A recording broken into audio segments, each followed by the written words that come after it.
We get into fights after we had a fight. We're trying to make things right. We're trying to have a conversation, but we keep on getting into arguments that's escalated. So what do? Well, today we're going to talk about signs that you need to look out for when you're ready to start having this conversation and repairing, reconciling, resolving, whatever it is. What are the signs that we need to look out for? Let's talk about that today.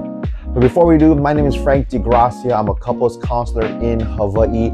And if you've been enjoying these videos, please like and subscribe. I want to be able to share value and encourage, give you some tips and advice on how to increase the intimacy and the health in your relationship between you and your wife. And so if you've been enjoying it, please hit that like button, subscribe to my channel so you can be notified when the upcoming videos happen and when I push them out every week. So let's get right into it. All right.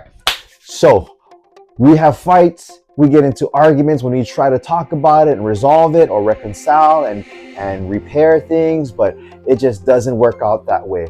How do we know when we're ready to have a conversation after we've had a terrible argument? What are the signs? You see, 94% of the time, the way the discussion starts, according to Dr. John Gottman of Gottman Research Institute, the way a discussion starts is typically how the conversation will end.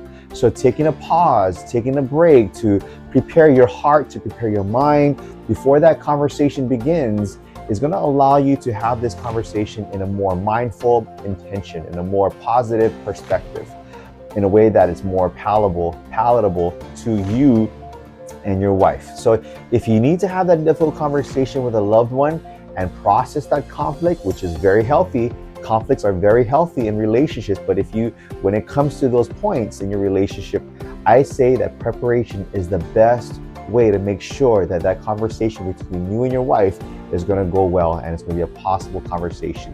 When Dr. John Gottman created this intervention called the aftermath of a fight, this exercise that he and his wife, Dr. Julie Gottman, created, it's important to ask ourselves these questions that I want to talk about today before you get into these courageous conversations. Because when you and your partner are able to respond yes to all these questions, then you know you can begin a process between you and her. So what are the questions? The first question that you need to say yes to, you need to be able to come to this place and say yes to is, am I ready to process this regrettable incident? Regardless if it's your fault or her fault, partly your fault, partly her fault, regardless of that, are you able to say, you know what, it's time to talk about this? If you can't talk about it, don't even start, because it will trigger another negative reaction. So are you able to process this regrettable incident between you and your wife? That's the first question. If you can say yes to that, then move on to the second question. The second question is, can I have a calm conversation about this incident? The thing is, that's the biggest thing. When one partner, when your wife gets escalated, or if you get escalated, whoever it is, it's just gonna get things worse. It's gonna trigger another negative reaction. And so this is where you and your wife needs to come to this place in their heart and their minds and says, you know what, we're not gonna get loud. We're not going to turn up the volume and say some pointed words. We're going to have this in a very calm way, a calm conversation. If you can say yes to this question, then you can move on to the next question. The third question is, am I willing to seek to understand my partner's experience of the event and validate that each of our emotional realities are legitimate? And here's the hint about this question. Don't focus on the facts. Don't focus on the facts. And what I mean by don't focus on the facts is, one of the perspective of don't focus on the facts is your feelings. Now, your feelings are legitimate. It's important to recognize that. That's part of understanding their experience of it. However, remember, feelings are not facts. In other words, you may say something like this, husband. You may say something like, I felt that you didn't care about me. Of course, you have some anger, frustration, irritation around that thought. And you may make that factual in your mind. I thought you didn't care about me. And that will cause some hurt there, resentment, bitterness, all those things. However, that is understandable. What's important is seeking the experience of your partner, seeking the experience of what your wife was experiencing in that regrettable incident. It's the ability to say, you know what, before I push my perspective, am I willing to see things from her perspective first? How she felt, what she saw, what she experienced, what she thought she heard me say, all those things. Even if you didn't say or do that from her perspective, that's what she thought she heard you say. That's what she thought she's seen you do. And if you can understand that and put yourself in her shoes, you'll be able to say something to the effect of, I get it. I can see why you were upset. I can see why you were angry, frustrated, irritated at me in those points, in those moments.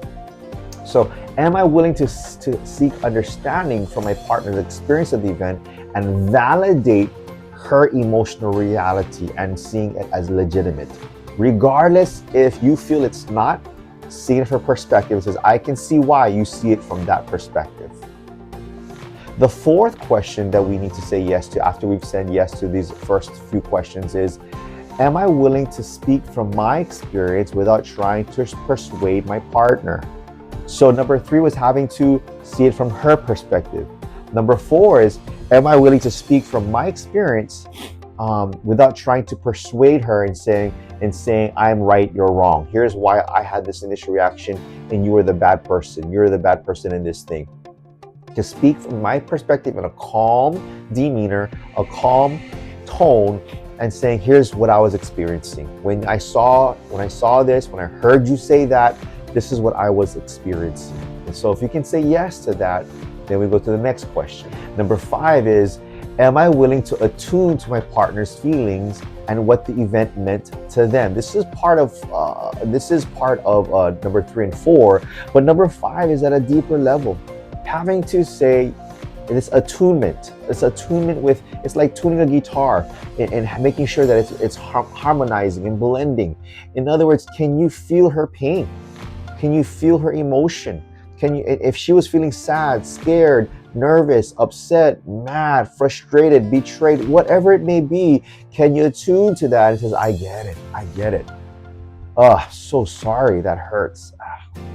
I apologize. I'm so sorry if you feel that way. Again, you may be the right in your stance, objectively. However, what's important is you see her from her perspective, because this is not about you against her. This is not about I'm right, you're wrong, or you're right, I'm wrong. This is not what this is about. This is the ability to say, I get it. Hey, I'm here with you. Here's the word, I'm here with you, not me versus you. That's so important. Am I willing to attune, synchronize, be in unity, unified? I may not agree with your situation or your perspective. I may not agree with it, but I can empathize with your perspective. Number 6 is this.